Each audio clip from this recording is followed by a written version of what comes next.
My name is Drew Roth, and I'm from Mifflinburg, Pennsylvania. I've lived there for a couple of years now.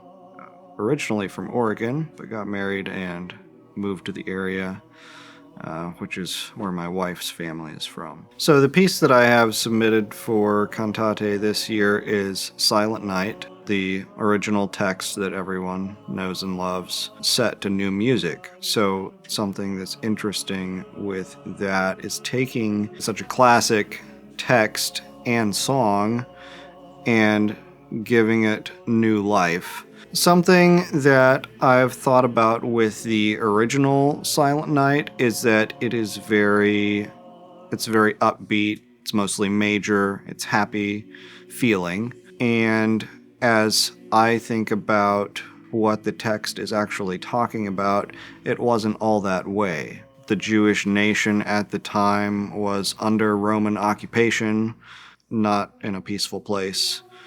And so that flavored my take on the text. I did a little background research on the song itself. So the text and the original tune were actually fairly closely paired together.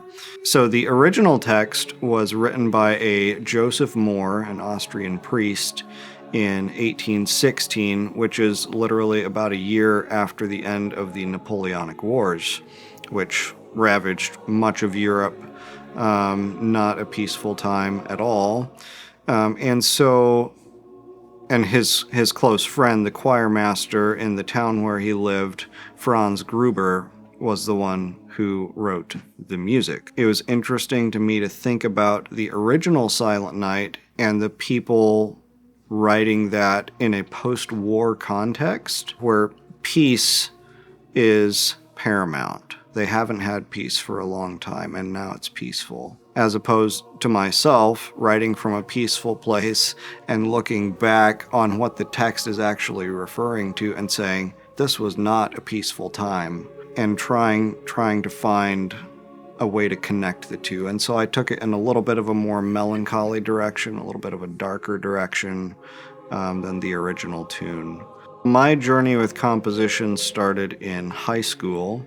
We had one music class that we took. It was called The Composer, and it basically took us through some rudiments to start with, to build a foundation, and then had us writing a small piece of something every week. And it would ask for more and more advanced things to be written throughout the course. So that was really my introduction. I loved it. I thrived on it, and my teacher said that I did well with it. And so I continued to write in my spare time at home just for fun. And then had the opportunity of going to Faith Builders.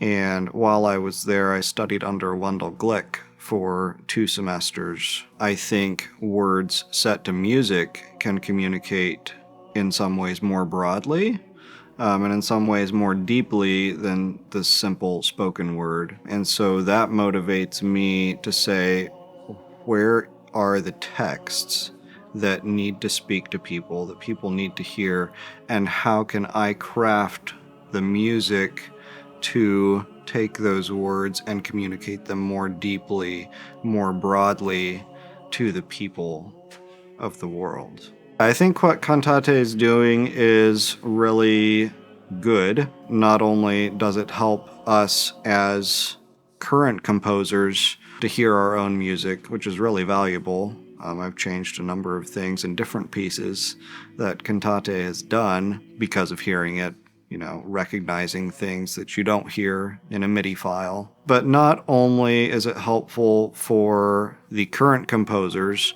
it's also showing we place value on this thing of composition and on new music.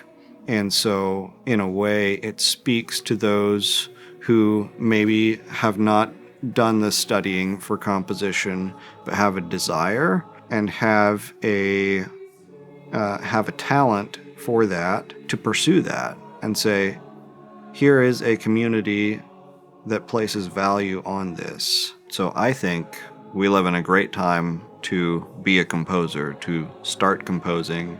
We have a lot of good teachers and content within our Anabaptist community, and that just continues to grow. I have many friends who are involved with local colleges, studying music and gaining the skills to be able to teach as well. And so just knowing that there is a growing body of Anabaptist composers that are knowledgeable about the craft says to me, if you want to start composing, now's a great time. Reach out to someone.